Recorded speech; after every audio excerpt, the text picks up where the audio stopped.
Bienvenidos, esto es Hoy Nos Toca la Noche. Bueno, como todos los días, vamos a estar repasando un análisis profundo de lo que sucede en la Argentina y haciendo bastante foco en esta Argentina electoral que nos toca vivir día a día con los diferentes capítulos, como les veníamos comentando en el día de ayer. Todos los días aparece entonces una nueva trama, ¿no?, de la novela electoral de este 2019.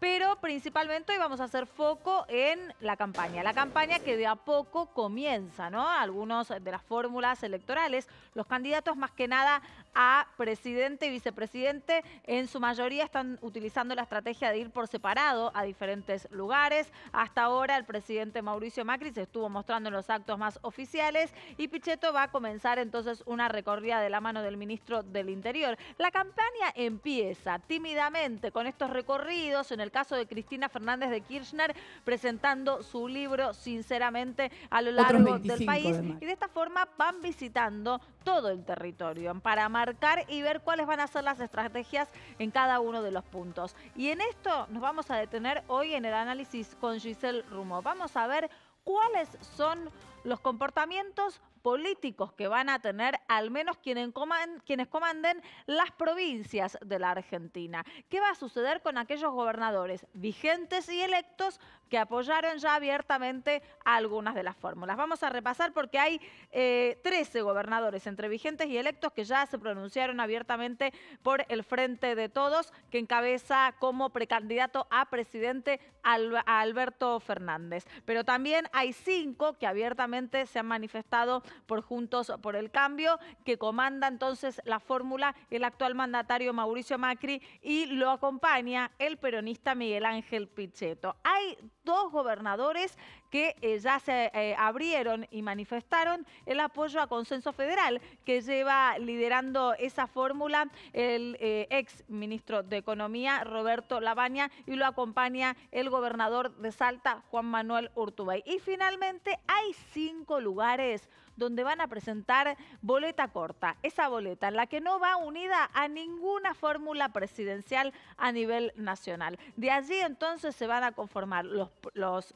cargos del Poder Ejecutivo, pero también se va a conformar un nuevo Congreso Nacional. En todo esto, si hablamos del aspecto más electoral, tenemos que detenernos en la justicia, que está revisando cada una de estas fórmulas y los avales que fueron presentando. Todavía no se expidieron a ver si está correcto los avales que presentó José Luis Esperte, el economista que se presenta como precandidato a presidente, acompañado por el periodista Luis Rosales. En este caso todavía no se sabe si van a aceptar los avales que presentaron por parte de UNITE, ese partido que la llevó a Amalia Granata a legisladora de la provincia de Santa Fe. Y como segundo punto, si ponemos foco en lo judicial, también tenemos que pensar en qué es lo que va a suceder o que ya sucedió prácticamente en nuestro distrito, en la ciudad de Buenos Aires. Hay una fórmula de Consenso Federal que se presentaba así a internas para la jefatura de gobierno porteño, que precisamente encabezaba en esa lista que quedó afuera, que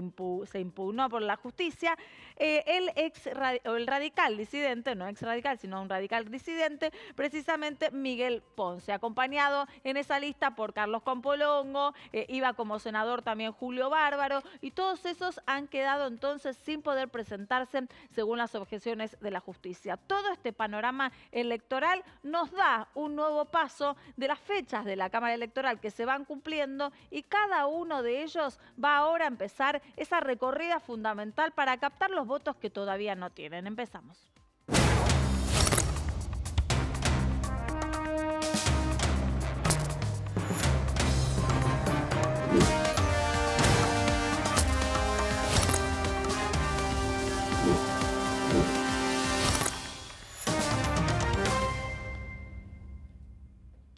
Y la semana pasada hablábamos de quién tiene la lapicera en mano para armar las listas. Ahora lapicera en mano para ver qué gobernadores están para apoyar a las diferentes fórmulas presidenciales. Para eso nos lo va a contar todo Giselle Rumo. Buenas noches. Buenas noches, Diana. Buenas y ahora noches la lapicera tilda, a ver si es tilde o cruz. Sí, ¿sabes qué? Bueno, hoy se terminó de completar ese mapa de los apoyos de los gobernadores porque Omar Perotti, que es el gobernador electo de Santa Fe, confirmó que va a presentar una lista de candidatos legislativos nacionales en su provincia pegado a la boleta presidencial de los Fernández.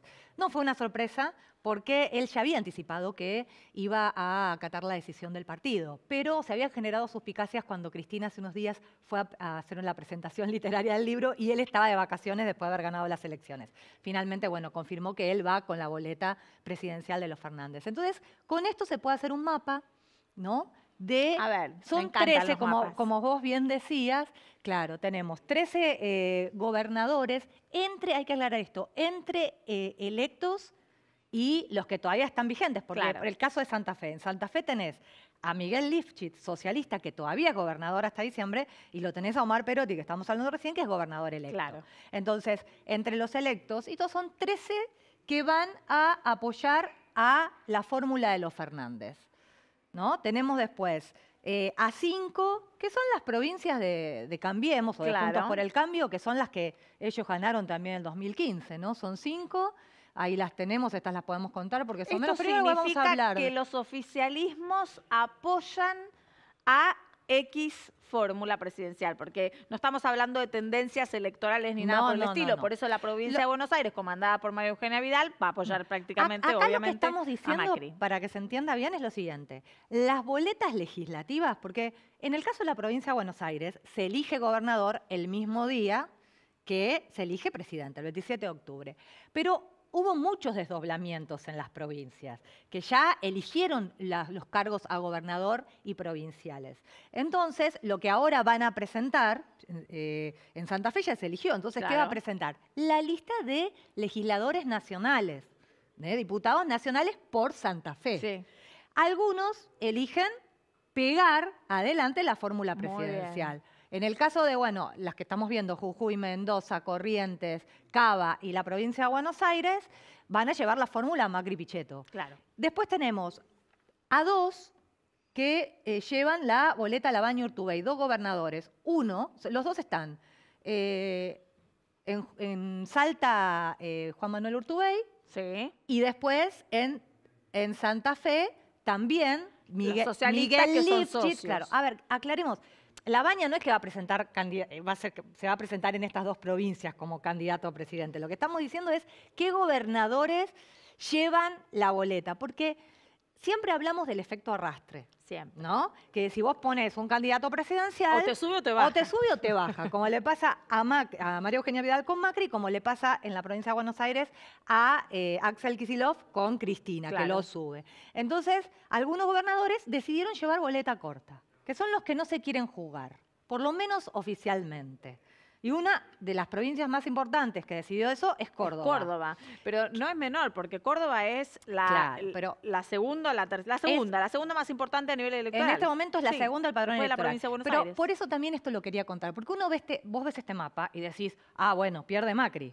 Claro. Porque mirá, todas las provincias en azul van a llevar la fórmula Fernández, entonces van a tener más votos. El tema acá es el peso electoral que tienen en el padrón de 32 millones de electores cada provincia. El porcentaje. El porcentaje de lo que representa, claro, los que votan. ¿Qué porcentaje representa del padrón total de 32 millones de argentinos? A ver. Habilitados para votar. Contame. Bueno, si vos sumás las 13 provincias que apoyan a la fórmula Fernández, a los Fernández, ese porcentaje representa el 27,4% del padrón electoral. Contra el de Cambiemos, que representa el 53,4%. Claro.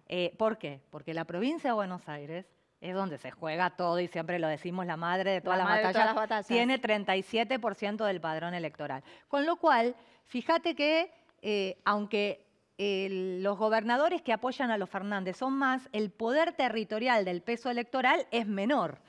Ahora, la madre de todas las batallas va a ser quién se queda con la provincia de Buenos Aires. ¿Quién se queda? ¿Quién gana en Córdoba? ¿Quién gana en Santa Fe? Porque son las provincias, como vos decís, en Cava. La provincia de Buenos Aires tiene 37% del padrón electoral, Cava tiene el 8% del padrón electoral, Córdoba y Santa Fe también tienen 8,3, están ahí, y Mendoza 4,5. No, Mendoza también es importante. Entonces, este mapa es el mismo del 2015. ¿No? Macri había ganado, las provincias que había logrado ganar eran las mismas con Cava. Y sin embargo, al ganar la provincia de Buenos Aires, ganó en el balotaje por 2 puntos la presidencial. Gise, vos me venías mencionando acerca de, bueno, estos porcentajes tan importantes. ¿Sí? Nosotros vemos, por lo menos acá, que Santa Fe está dividida entre la boleta de los Fernández y la boleta de la Baña Urtubey. Ahí, digo, claro, decir, ahí están los gobernadores van divididos. Pero hay una provincia importante que vos mencionás que está en blanco, que sería la boleta corta. ¿Qué es la boleta corta? Bueno, la boleta corta es cuando una provincia decide, como el caso de Córdoba, presentar, donde ellos ya eligieron, ganó Schiaretti, ya eligieron a su gobernador y a sus cargos provinciales. Entonces ahora tienen que presentar lista de diputados nacionales, de legisladores nacionales, para el 27 de octubre. Entonces decidieron llevar el tramo de la boleta solo con esos cargos. Y no que esté el precandidato presidencial de alguna fórmula. O sea, Schiaretti decidió que no va ni con los Fernández, que no va con la Baña, pese a que en un principio había sido impulsor, y que tampoco va a llevar la fórmula Macri-Pichetto. Él decidió, nosotros vamos por Córdoba porque queremos estar lejos de la grieta, dijo, esa fue la excusa. Y así hay varias. ¿La boleta presidente también va a ser corta? No, ahí ellos no presentan boleta presidente. A ver, si un cordobés quiere votar presidente, lo que tiene que hacer es, y quiere votar la lista de Schiaretti, agarra la lista de Schiaretti y después con una tijera corta y mete al presidente, solo el tramo del presidente que quiere elegir. Ahora, ¿dónde está acá el truco? Porque ¿por qué el gobierno se entusiasma con que Schiaretti no lleve a nadie? Por el efecto arrastre que te decía. Si Schiaretti fuera con los Fernández, una provincia que es segunda en peso electoral, el efecto arrastre no es el caso porque en Córdoba no son kirchneristas. Pero digo, también con Macri podría ser. Pero ¿a qué apuesta la Casa Rosada? ¿Cuál es la estrategia? Claro, a que estas provincias que llevan, que son Córdoba, Chubut, Neuquén, Río Negro y Misiones, menos Chubut, que ya va con boleta corta, pero Mariano Arcioni ya se proclamó y estuvo en un acto con Alberto Fernández, quiso después presentar la boleta larga y ya la Junta Electoral le dijo que no, pero las otras, Córdoba, Neuquén, Río Negro y Misiones, van con boleta corta. Y la Casa Rosada cree que si bien no va a haber un pronunciamiento oficial de los gobernadores, el trabajo territorial, porque las viejas mañas de la política todavía están y existen, es que los punteros de cada gobernador repartan el sobre con la lista de ellos, la corta y con la boleta de Macri, Pichetto. Vamos a ver si eso es lo que cree la Casa estrategia Rosada. Finalmente se puede dar. Ahora, claro, hay que ver si eso se puede dar y también, ojo, porque a veces puede jugarle, no creo en el caso de Schiaretti, pero a otro les puede jugar en contra porque al no haber candidato presidencial la gente dice no voto, entonces agarro una que tenga candidato presidencial y esa lista corta puede llegar a tener menos votos. Sí, y empiezan las recorridas, la campaña y demás. Empiezan las recorridas, justamente para ir a... Todos van a querer ir a ver a Schiaretti. Claro. Ya estuvo Pichetto el lunes. Ahora empiezan todos esta semana por las provincias del norte, que son justamente las provincias que están con los Fernández. Hoy se definió la agenda de Pichetto Frigerio, que van a salir juntos, pese a que estaban un poquito golpeados porque en el reparto de cargos no le dieron mucho, pero bueno, van a salir. Arrancan el jueves en La Rioja, que fue una de las primeras provincias ahí donde Pichetto logró consenso. Después el lunes van a ir a Salta, donde se van a sacar una foto con el ex gobernador Juan Carlos Romero, que también Pichetto ahí logró sumarlo, y también van a ir a Tucumán. Son provincias que ellos tienen que lograr apoyos, generar consensos para el futuro también en el caso de ganar. Y después, bueno, en el caso de los Fernández, lo tenemos Alberto, que bueno, fue a Tucumán, hoy estuvo con Mansur acá en un acto con la bancaria, recibió con Cristina en el Instituto Patria a los dos gobernadores, el saliente y el electo de La Pampa, Berna y Sergio Siliotti, y Cristina va a ir el sábado a Chaco a hacer su presentación del libro literario, que es una forma de cómo ella decidió hacer campaña. Bueno. Los demás, Massa va a ir a Jujuy, que ahí hay mucho voto anti-K, y la idea es que Cristina haga las provincias del norte, donde ella la quieren para consolidar el voto propio, y que después Alberto y Massa vayan a las provincias más antikirchneristas o a los distritos más antikirchneristas, Cava, como te decía recién, Jujuy. Y aprovechan también el nombre de Sergio Massa, ¿no? Que está instalado a nivel nacional. Sí, también. Son todas, como siempre decimos, especulaciones, porque después la gente, más allá de las que ayuda, lo que hacen los gobernadores, después la gente la pone el verdadera voto. La batalla verdadera es contar los votos.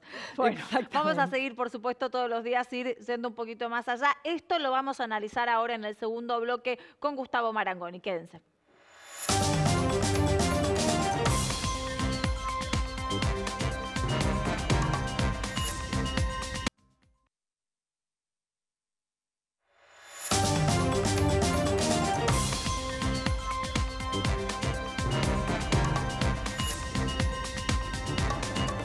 Y vamos a seguir analizando la política en el país. Antes voy a saludar a mis compañeros Nicolás Luca y Laura García.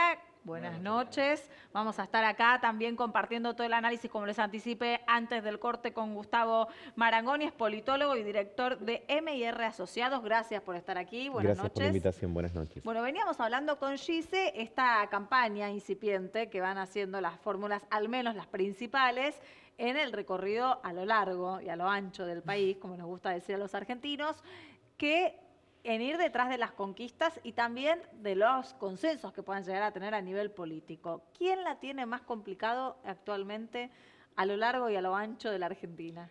No, yo diría que es una elección peleada. Naturalmente que el gobierno tiene que cargar con los resultados económicos y eso claramente no es un activo, es un pasivo para el gobierno, ¿no?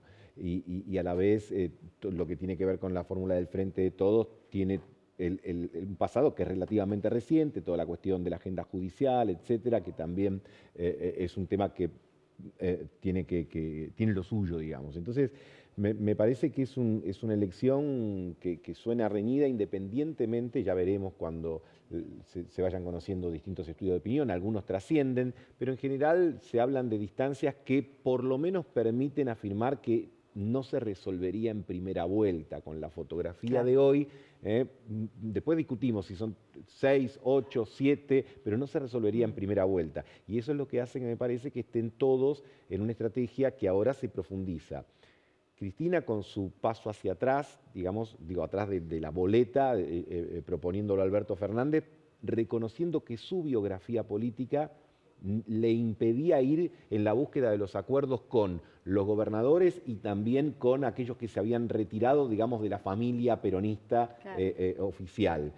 Y en el caso del gobierno, peleando voto a voto y diciendo, tratemos de que no se presente, o buscando la fotografía ahora con la diputada electa Granata, digamos, rascando el fondo de la olla, por decirlo así, sabiendo de un lado y del otro de la medianera que cada voto cuenta, que acá no sobra nada, digamos, ¿no? Ahora, el mapa electoral es muy similar al de 2015, ¿no? Digamos, van ganando las provincias los mismos partidos, Cambiemos sigue teniendo 5, entonces, ¿dónde va a estar la batalla? ¿En la provincia de Buenos Aires y en Córdoba? ¿Quién va a hacer la diferencia en esas dos provincias? Y bueno, la provincia de Buenos Aires es el 39%. Ella es 39, 37. Es el 39% del país. Del padrón. ¿no? Y vos fijate que vos tenés que sumar Capital Federal, Córdoba, Entre Ríos, Mendoza y algo más para equiparar la provincia de Buenos Aires. Entonces, ahora, obviamente, la provincia de Buenos Aires no es que va en bloque todo para un lugar. Claro. Y ahí también tenés una suerte de situación algo compleja, en el sentido de que el candidato a gobernador de Frente de Todos captura todos los votos de Cristina, me refiero a Axel Kicillof. Pero no necesariamente, acá se invierte la cosa, Macri captura todos los votos de Vidal. Entonces, ahí tenés un estrés. Por eso yo creo que, por supuesto que aquello del búho de Minerva, ¿no? Que despliega sus alas al atardecer, es decir, el conocimiento llega tarde, pero quizás la estrategia de dividir la elección en la provincia de Buenos Aires, que manejaba el oficialismo provincial en enero, no estaba o no hubiese estado tan desacertada. Ahora ya está, no se llora sobre la leche derramada, se trabaja sobre eso y creo que el gobierno está volcando mucho empeño para que la imagen del presidente Macri pueda subir en ese territorio estratégico. La novela del fin de semana ha salido hasta la tapa de los diarios, y uno se termina preguntando cuál es el peso real, ¿no? Más allá de la noticia. ¿Está medido? ¿Tiene un peso específico que puede complicar las aspiraciones del gobierno? El promedio de las encuestas le da entre 3 y 5 puntos. No muy distinto a las últimas mediciones de Massa antes del acuerdo. Bueno, el tema es que el gobierno dice, esos 3 o 5 puntos son míos, son votantes míos. Y en la primera vuelta, o en la PASO, para respetar el orden, en la PASO, yo tengo, ¿vieron aquel dicho que dice no hay segunda oportunidad para causar una primera buena impresión? Entonces dice, yo tengo que causar la mejor impresión posible, estos votos no se me pueden ir. Algunos lo tranquilizan y dicen, pero quédate tranquilo porque después vuelven, son todos tuyos. De ahí que Fernández no va a capturar ninguno. Dice, sí, pero después. Dice, a ver si encima en la primera y en la segunda vuelta, porque se trata de un voto muy ideológico. Claro. Es decir, esa Medio fórmula antipolítico, es ¿no? un voto. A ver, es hacer. No es la única fórmula ni son los únicos candidatos que hacen política en contra de la política. Eso es algo que en Argentina y yo diría en muchísimas latitudes se ha puesto de relativa moda con cierta eficacia, ¿no? El hecho.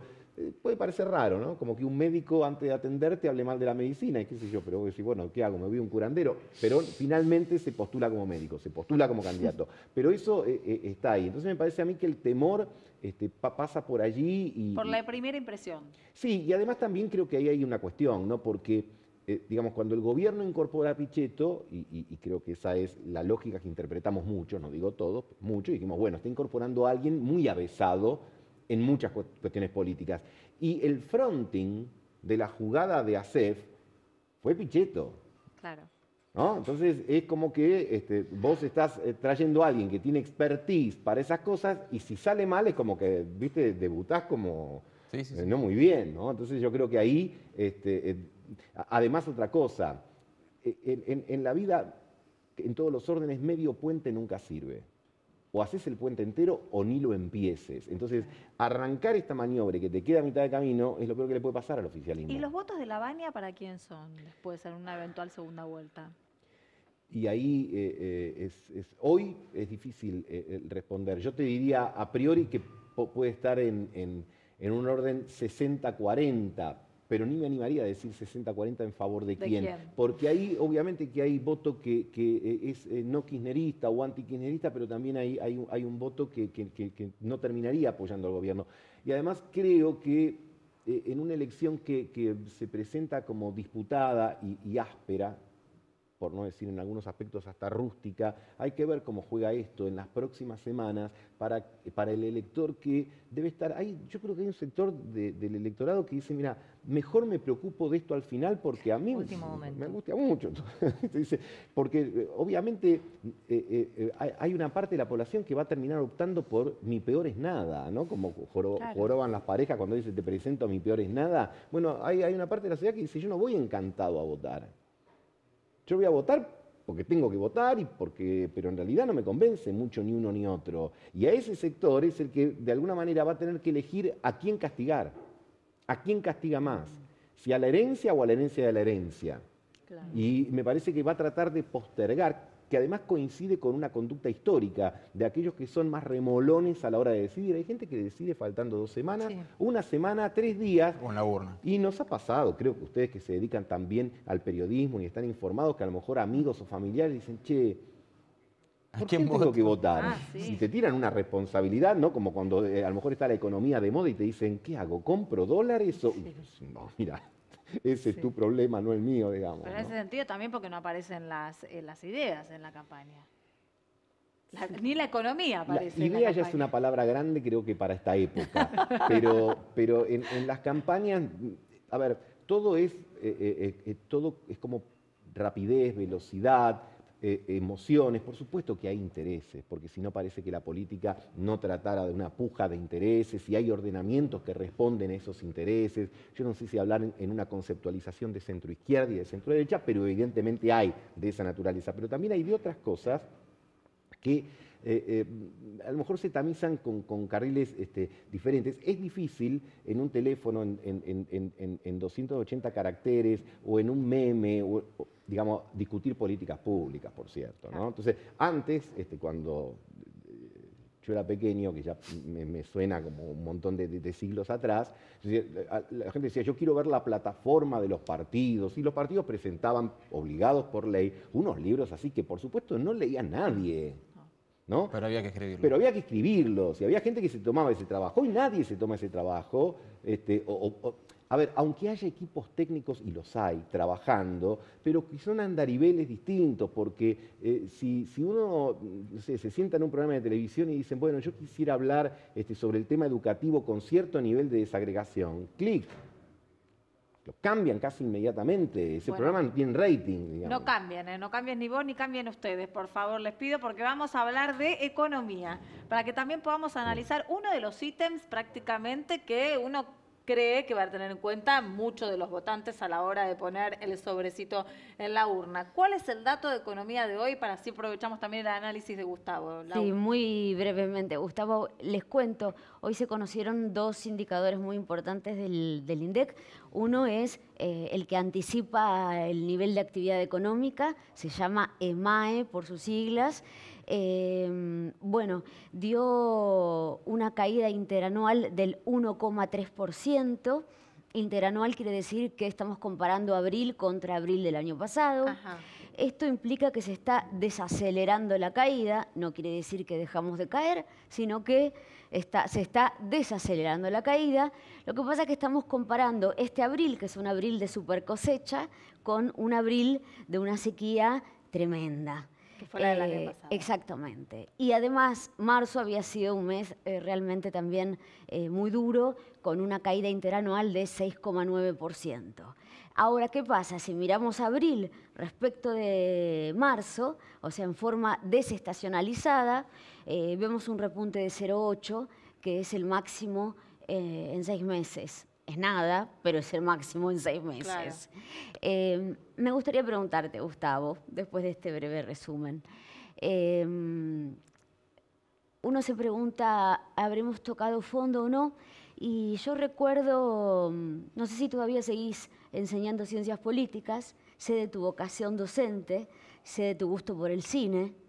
Esta recesión, ¿qué sería? ¿Una película clase B? ¿Sería una película de terror, una bizarra? ¿Qué sería? Y casi sería Esperando la carroza, ¿no? Porque todos estamos esperando, digamos, que la recesión quede atrás. Lo que vos reflejaste es exactamente así en cuanto a la comparación respecto del mes pasado y respecto del año pasado. Es posible que a partir de ahora, digamos, el gobierno como empieza a comparar contra malos meses del año pasado, porque recordemos que la devaluación que comenzó en abril empezó a tener impacto en mayo, en junio, etcétera, empieza a tener indicadores mejores respecto a esa situación. Pero también me parece que hay un elemento en el que el gobierno puede, digamos, alentar un ligero optimismo, que es el siguiente. Cuando se da una devaluación, los efectos negativos de la misma tardan unas semanas en manifestarse o unos par de meses en manifestarse. Ahora, cuando hay tranquilidad cambiaria, también empiezan con cierta demora a darse algunos alivios. Como llevamos más o menos 60 días de tranquilidad cambiaria y en principio parece extenderse por algunas semanas más, el gobierno obtendría una estabilización, pero dentro de un marco claramente, digamos, negativo, porque aún los indicadores que se conocieron días atrás, consumo de supermercados, todo lo que tiene que ver inclusive con producción de consumo de alimentos, hasta de medicación, de medicamentos recetados, CAE, etcétera. Es decir, estamos en un panorama que es muy fuerte. Ahora, yo creo que el gobierno obviamente que no, supongo, que no va a volver a decir lo peor ya pasó porque lo dijo en otras oportunidades y después se tuvo que desdecir. Quedó atrapado. De hecho, hace poco tiempo tuvimos 3 o 4 meses donde los indicadores parecían subir la escalerita y después se vuelven a caer. Es decir, en un contexto de tasas de interés del 63-64% como referencia de las LELIQ, pero mucho más para los que tienen operatorio industrial, comercial, etcétera. Y en un contexto, digamos, como el que estamos, hay que ser prudentes. Más allá de que hay algunos indicadores, por ejemplo, exportaciones, bueno, que por lo que vos decías, por el agro, están señalando bien. Y cuando uno lee, por ejemplo, esto es más estructural y puede parecer medio aburrido, pero cuando uno lee los informes del Departamento de Agricultura de Estados Unidos y las proyecciones de cosecha de ese país, no vienen bien allá y eso es una buena noticia. Climáticamente están muy mal. Eso, claro. Exactamente, es una buena noticia. Pero Gustavo, ¿eso va a llegar a verse visible en el día a día, en la economía real, para atraer votantes?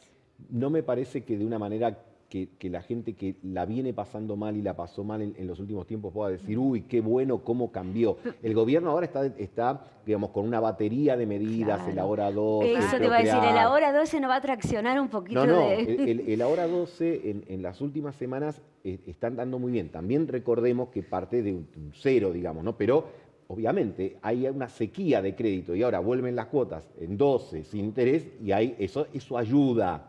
Eso ayuda. Lo que hay que ver, y la verdad que Bueno, no tengo tanta audacia para... Costo financiero total 25%, 12 Claro. cuotas, ojo, Sí, bueno, tampoco cero. pero al lado del costo financiero total de lo Sí. que pasaba hasta hace una semana, de 100 y pico %, es el paraíso. Claro. Entonces, el tema es, bueno, esto, ¿es el suficiente alivio? Y no, el que no tiene laburo es muy probable que no lo consiga, y el que le cancelaron horas extras o tiene jornadas reducidas, probablemente siga así. En el sector no registrado de la economía la vas a seguir pasando mal. Pero me parece que el gobierno, con esta batería de medidas, procura que a un sector, una franja de desencantados que se da en esa clase media tan aspiracional y que fue entusiasta votante de la coalición Cambiemos, ahora Juntos por el Cambio, en el 2015, bueno, con esa ayuda, más todo el bagaje conceptual que está poniendo el gobierno en la cancha, creo que del oficialismo están esperando, bueno, a lo mejor con eso tenemos una segunda oportunidad, ¿no? Como aquel que le va a pedir al amante perdón por algún problema y le dice, yo te juro que esta vez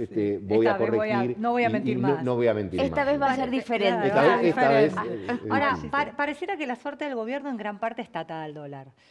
Si en las PASO, o sea, ¿cuál sería la diferencia que preocuparía a los mercados? En las PASO, la diferencia a favor de los Fernández para que el dólar se dispare. 5 puntos, 6 puntos, 10 puntos. ¿Cuál sería la diferencia? A mí me parece que con más de 6, 7 puntos, habría algunos que se empiezan a poner muy nerviosos porque me parece que no voy a revelar ningún secreto, digamos, ni el agujero del mate, ni el budín de pan.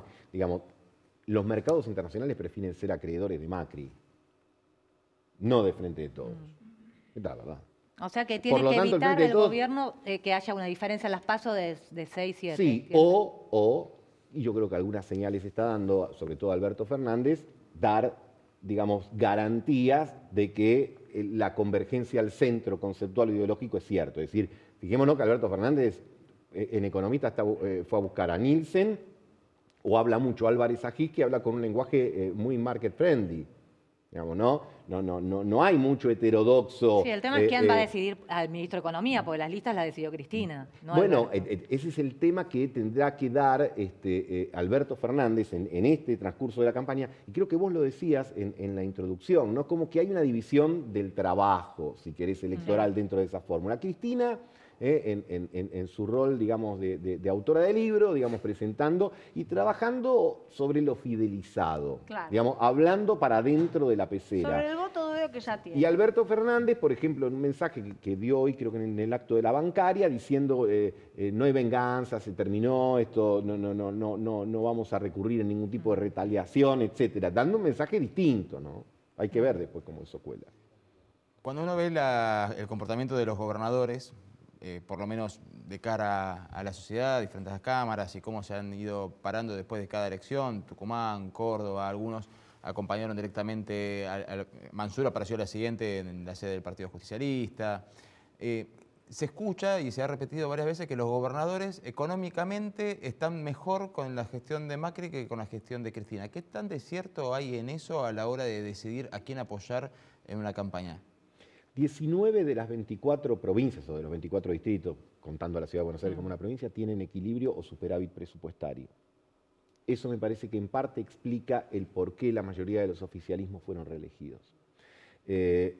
Ahí también, naturalmente, hay un tema que me parece que es como la gran incógnita, por lo menos para mí, de esta campaña. Si vos me preguntás, ¿los votos que sacaron los referentes de Cambiemos en las provincias son los mismos que eventualmente sacaría el candidato Macri presidente? Yo diría no, Macri va a sacar más. Pero la pregunta es ¿cuánto más? Porque en algunos tuvo tan baja performance, Juntos por el Cambio, que vos decís, bueno, ¿puede pasar del 15 al 40? ¿Puede pasar del 20 al 40? Matemáticamente suena difícil, pero una campaña presidencial también es cierto que pone en juego muchas otras cosas. Entonces, el comportamiento de los gobernadores, por supuesto que influye, y de hecho obviamente cada uno va buscando que estos apoyen a las fórmulas. Ahora, también se ha dicho, y es cierto, que no estamos en la época donde a lo mejor la decisión de un gobernador en columna fielmente todos sus votos. Las boletas se reparten igual todavía. Por supuesto, pero eso pasa también en la capital federal Sí, y pasa en los todos sectores lados. y en los municipios más ricos de la provincia de Buenos Aires. Sí. No pasa solamente en aquellos que tienen un mayor sector de población vulnerable. Pero lo que digo es que eso vos ya lo contás dentro de lo fidelizado. Y como acá hay un tema del voto del que está indeciso, del que duda, del que va y viene, del que tiene estrés, y ese no es tan sencillo, no le agarrás la otra y decís, tomá, lleva esto. Entonces ahí me parece que le da esta carga de adrenalina que mirarla como espectador es una Gustavo, cosa pero y protagonizarla. Yo quiero retomar un poco la pregunta de Nicolás, porque él instala ahora sobre la mesa esto de lo que se dio en el gobierno de Mauricio Macri, de la coparticipación a las provincias, del poder que le puede dar a las provincias que en otros gobiernos por ahí no se dio de esa forma, de esa redistribución más federal. En ese caso, ¿cómo va a jugar? ¿La gente es consciente de que esto se empezó a dar a nivel nacional por un gobierno que lo decidió o no? Mira, en realidad parte de esos mayores fondos, recordemos que fue la bienvenida que le dio la Corte al presidente Macri en noviembre del 2015, ¿no? Que le dijo, bueno, acá están los Dolor fallos, de cabeza le que tenés fue que para devolver el dinero a las provincias, y que en ese entonces la entonces presidenta dijo, bueno, y a todas, ¿no? Digamos, ese fue el presente griego, digamos. Ahora, lo cierto es que eso lleva a un tema que es súper interesante porque tiene de un lado la coyuntura electoral y del otro lado el equilibrio nación-provincia. Y en ese sentido también los argentinos tenemos roto el termostato. Hay décadas donde el gobierno nacional se queda con la mayor parte de los recursos. Es lo que pasó en los últimos, en los 10 años, digamos, del gobierno de Cristina, o 8 años del gobierno de Cristina, donde creció los recursos que tenía la nación. Ahora, hay épocas donde las provincias tienen más fondos y la nación, como ahora, se queda prácticamente con la obligación de pagar jubilaciones, salarios e intereses de la deuda.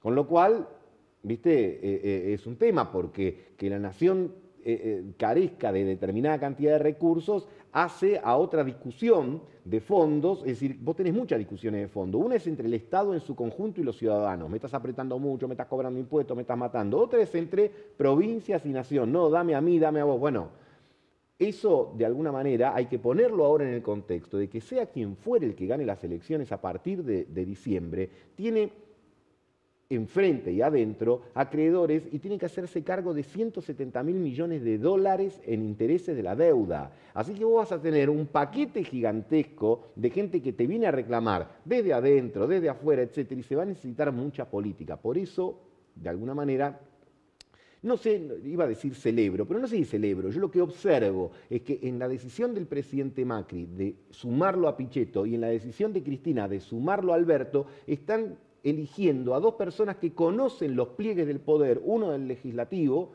porque está ahí desde 1997, me refiero al senador de Río Negro, y el otro, en su condición de ex jefe de gabinete, que conoce 5 años todos los pliegues del poder. Vas a necesitar mucho de eso, Claro.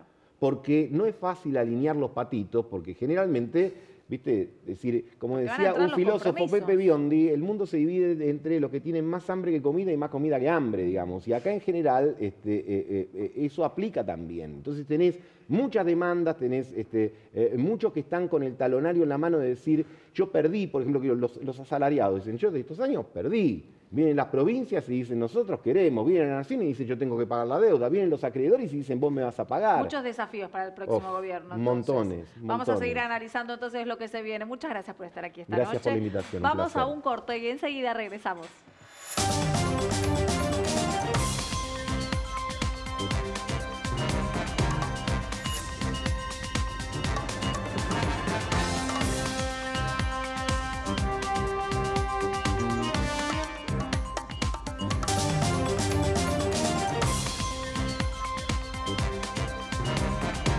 Y desde el inicio de ese semana venimos poniendo foco en todas las denuncias que hay sobre supuestos arreglos en los partidos, más que nada en el interior del país, en los arreglos en los partidos en el ascenso, y aquí empezaron a aparecer un montón de nombres muy vinculados a la política y al poder. En un nuevo capítulo del tema vamos a seguir analizándolo con Santiago Ladino. Buenas noches. Buenas noches, Diana. Así es, se le suma un nuevo capítulo a este escándalo del Federal A. En este caso, Guillermo Marconi, que es el titular del Sindicato de Árbitros Deportivos de la República Argentina, más conocido como SADRA, hizo una denuncia penal en la justicia al árbitro Adrián Franklin, que es el árbitro del conflicto, ¿no? Porque, recordemos, es el árbitro que estuvo a cargo de la definición entre Alvarado y San Jorge. En esa final de Alvarado-San Jorge, el primer capítulo fue esa sentada que vimos de los futbolistas en el segundo tiempo. El segundo capítulo fue el de Antonio Raed, que es el presidente del Tribunal de Disciplina del Interior, donde presentó su renuncia porque no podía soportar ni moralmente ni el saber que estos arreglos seguían adelante y nadie hacía nada. Entonces ahora se le suma Guillermo Marconi, otra figura muy importante del fútbol. Ya tenemos a dos figuras muy importantes tratando de plantarse ante esto y ver si se puede llegar a desenmarañar todos estos arreglos que ellos denuncian, ¿no? Claro. Porque esto no es nuevo. Hay que ver también... Nosotros ya lo veníamos mencionando desde hace un montón y hay que remarcarlo porque esto no aparece de este ascenso finalmente. Con el ascenso se puso manifiesto que acá hay intereses por detrás. Todo el tiempo venimos remarcando justo esto, que en el ascenso, detrás de estos equipos que poco se conocen, hay gente muy, muy poderosa, políticos, empresarios, y más allá de que esta situación pudo haber sido alevosa, hay que ver también si no tocó los intereses de estos personajes poderosos que nosotros también venimos mencionando, ¿no? Acá tenemos a Guillermo Marconi, hincha fanático de Independiente, el presidente de Independiente es Hugo Moyano, y recordemos que el equipo en conflicto, donde se supone que estuvo arreglado, es Alvarado. Alvarado, que también es de los Moyano. Que también es de los Moyano.